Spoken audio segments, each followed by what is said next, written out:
네, 전남 순천의 천하람입니다. 네. 추석 연휴 순천에서 보내셨을 텐데요. 네. 예, 추석 직전에 이슈가 된 사안들이 워낙 좀 많이 제기가 됐었는데, 일단 먼저 윤석열 정부와 여당에 대한 호남 민심 어떤 것 같으셨어요? 네, 뭐 많이 싸늘합니다. 싸늘하고 그리고 조금 더 잘해줬으면 좋겠다라고 하는 어떤 민심이 굉장히 크고요. 네.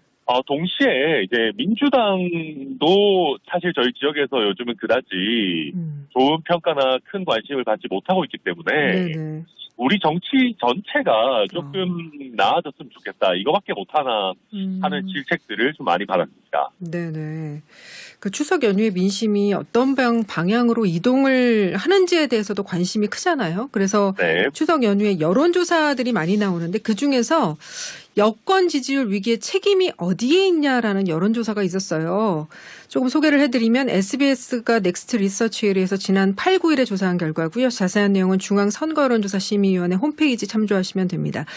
여권 지지율 위기 책임이 어디 있느냐 이렇게 물었더니 윤 대통령이 25.8%, 윤핵관 20.9%로 1, 2위 차지했고 이준석 대표가 16.4%, 김건희 여사 14.6%, 내각 대통령실 6.8%로 나타났어요. 그리고 MBC가 코리아 리서치에 의뢰한 조사 결과도 뭐 비슷했고요.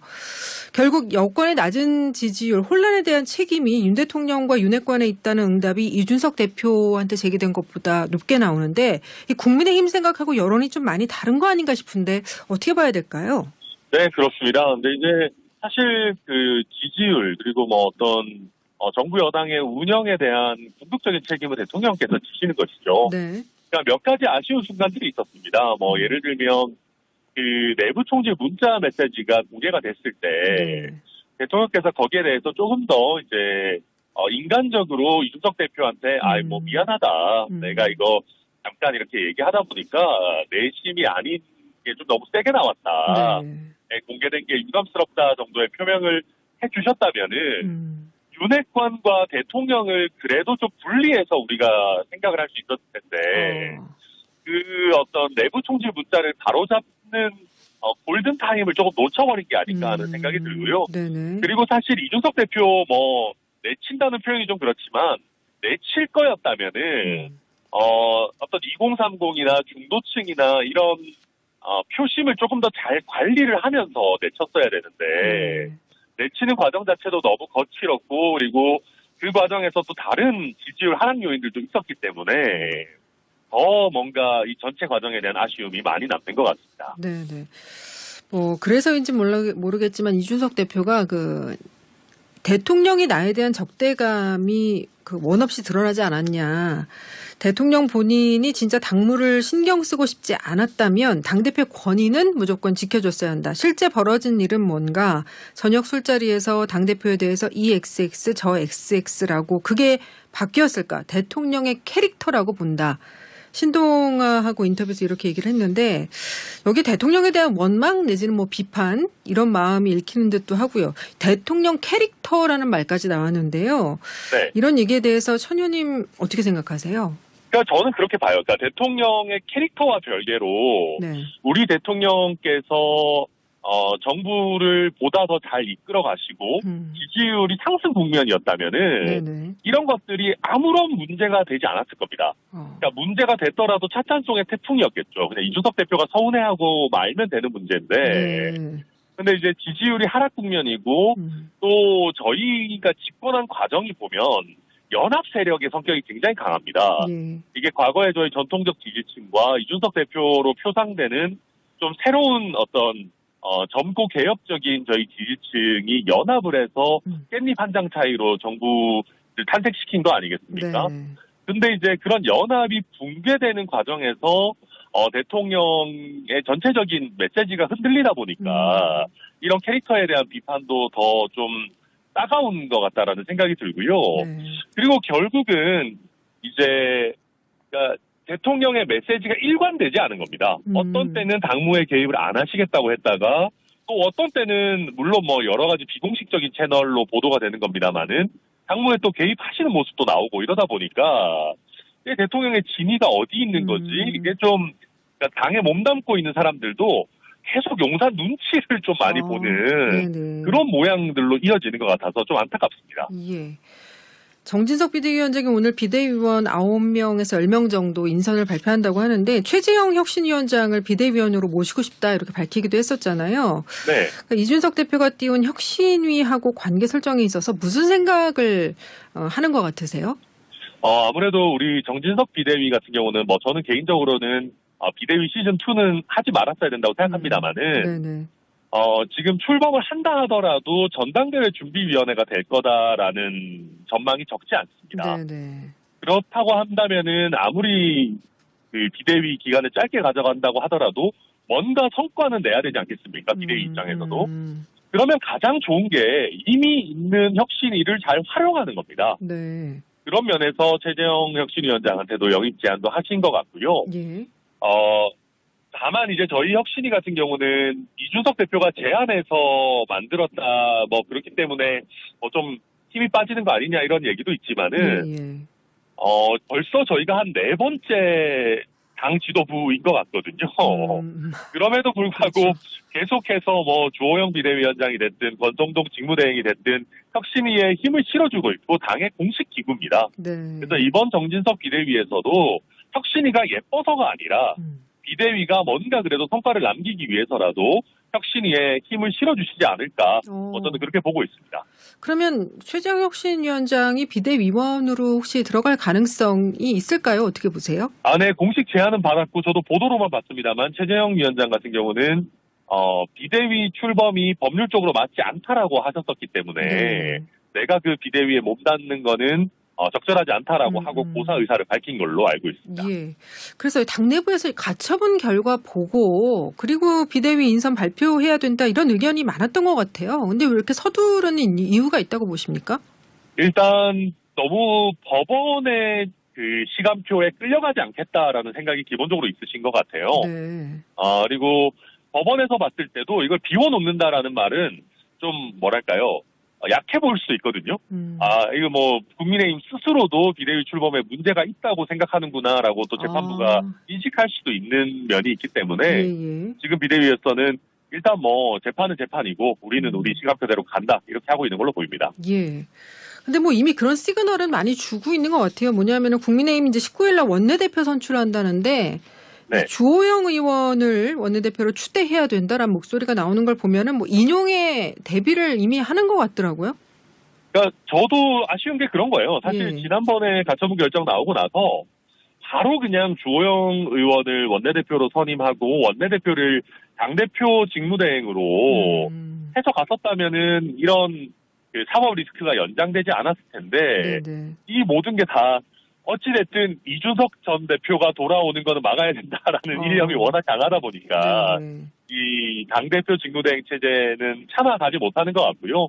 그럼에도 불구하고 진행자께서 말씀하신 것처럼 혼란을 최소화해야 된다. 혹시 모르는 그 가처분 시즌2를 대비해야 된다라는 생각 자체는 뭐 당내에서 갖고 있는 것 같습니다. 예. 국민의힘이 오늘 그 가처분 신문 연기를, 그러니까 14일로 예정된 가처분 신문 연기를 요청할 수도 있다, 뭐 이런 얘기도 나오는 것 같아요. 그러니까 지금 이제 그 연기 사유가 우리가 그 신청서를 못 받아봤다라는 가처분 것이거든요. 신청서를 아직 송달받지 못했다. 법률 검토를 위한 시간 더 필요하다. 예. 그러니까 이거를 약간 법원에서 어떻게 보실지 잘 모르겠어요. 왜냐하면 이게 좀 저도 변호사지만 심하게 안 받았거든요. 이게 저희 당에 이제 당직을 가지신 분들한테 당사로 대부분 송달한 걸로 보이는데 이거는 지를 쓰고 안 받은 모양새입니다. 이거 당연히 이제 받아야 정상인 그런 그 어떤 송달이었는데 근데 결국 그러다 보니까 법원에서 이거를 어떻게 판단할 거냐 약간 이제 좀 미루는 것 같아 보여도 그럼에도 불구하고 이거 안 받은 거니까 조금 밀어줄지 법원의 그 연장 허가 여부를 좀 지켜봐야 될 것 같습니다. 예, 뭐 시간 끌기 하는 거다 이렇게 보시는 거네요. 네, 사실 시간 끌기인 것 같습니다. 예. 그 시간을 왜 끄는 걸까요? 뭐 좀 이해관계가 있습니까? 시간을 더 끌어서 유리한 면이 있을까요? 네, 아무래도 그 비대위가 출범하고 운영이 되는 기간이 길어지면 길어질수록 법원 입장에서 그것을 무로 돌리는데 부담이 조금 더 갈 수밖에 없습니다. 네, 그래서 최대한 그 가처분 절차를 좀 늦게 가져가고 싶다라고 하는 게 지금 당 지도부의 의지가 아닌가 싶습니다. 예. 16일에는 이준석 대표가 이제 경찰 소환 조사에 출석을 하게 되는데 여기에 이제 가세현이 제기한 무고건이 있잖아요. 네. 이게 기소될 가능성이 일단 전망이 있는데 어떻게 보세요? 이게 저희가 뭐 수사 결과를 가지고 미리 예단을 가지는 게 참 뭐 부적절할 수도 있겠습니다만은 지금 여러 보도에서 성상납 그 본질에 대한 기소는 어려울 거다라는 얘기들이 쏟아지고 있습니다. 네네. 그러다 보니까 뭐 공소시효가 문제가 됐든 아니면은 뭐 어떤 그 범죄 혐의의 구체성의 문제가 됐든 성상납 문제는 건드리지 않으면서 어찌됐든 이준석 대표를 기소해야 된다라고 하다 보니까 좀 무고죄 얘기가 나오는 것이거든요. 네네.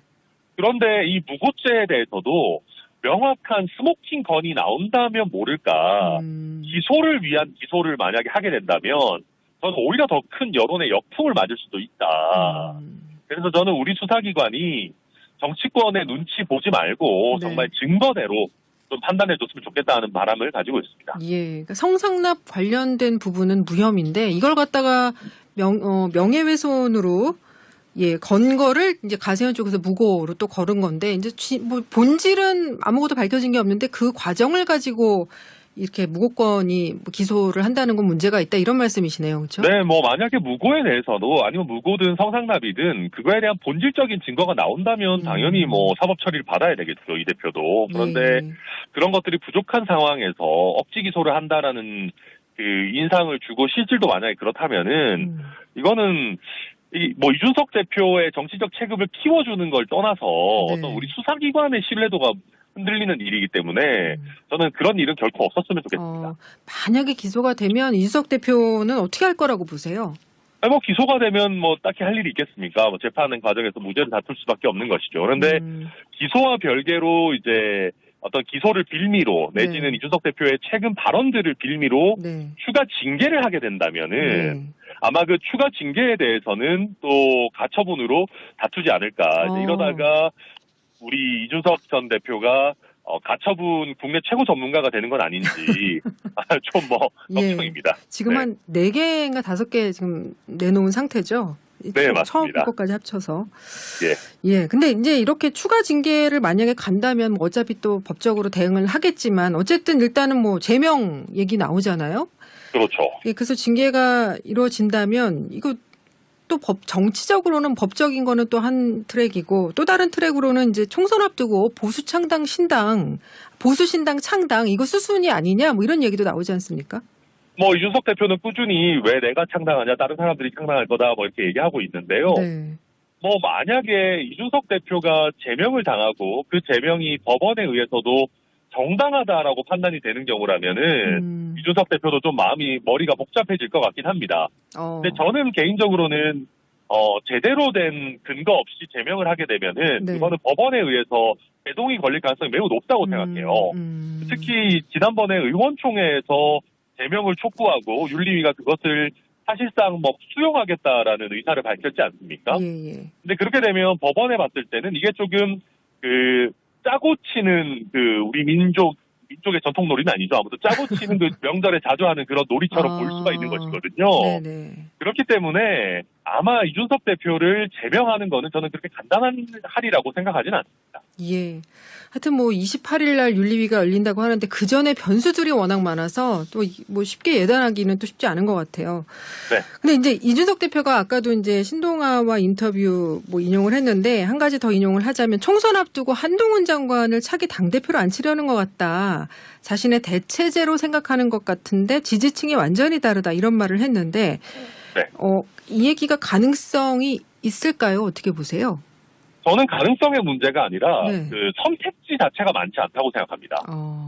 왜냐하면 총선 같은 경우에 특히 아직 정권 반환점을 돌기 전에 치러지는 총선이라면은 아무래도 용산의 영향력이 있을 수밖에 없습니다. 우리 정치에서 현실적으로. 그런데 지금 소위 말해 윤심을 얻고 있는 분들 중에 대중적인 이미지나 인지도가 괜찮은 분이 사실 별로 없어요. 그러다 보니까 한동훈 장관 외에 과연 할 수 있을 만한 사람이 있을까? 지금 소위 윤핵관이라고 불리는 분들은 대중적인 인지도가 매우 인지도 내지는 이미지가 안 좋은 분들이 많잖아요. 네네. 그러다 보니까 이런 아이디어가 아마 현실화될 거라고 이준석 대표는 예상하는 것 같고, 그렇지만 이준석 대표가 짚어준 것처럼 예. 한동훈 장관 같은 경우에는 이준석 대표에 비해서 지지하는 연령대가 조금 더 높고 지지층 자체도 좀 분리되는 걸로 보입니다. 여러 데이터를 보면. 예. 그래서 특히나 또 한동훈 장관 같은 경우는 아무래도 윤석열 대통령을 지지하는 분들에서 높은 지지율을 보여요. 네. 그래서 과연 중도 확장이라든지 뭐 외연 확장 이런 것들이 가능하겠느냐. 특히나 뭐 이준석 대표가 공을 들였던 서진 정책 이런 부분들이 유지될 수 있겠느냐. 그런 우려들은 저도 가지고 있습니다. 예.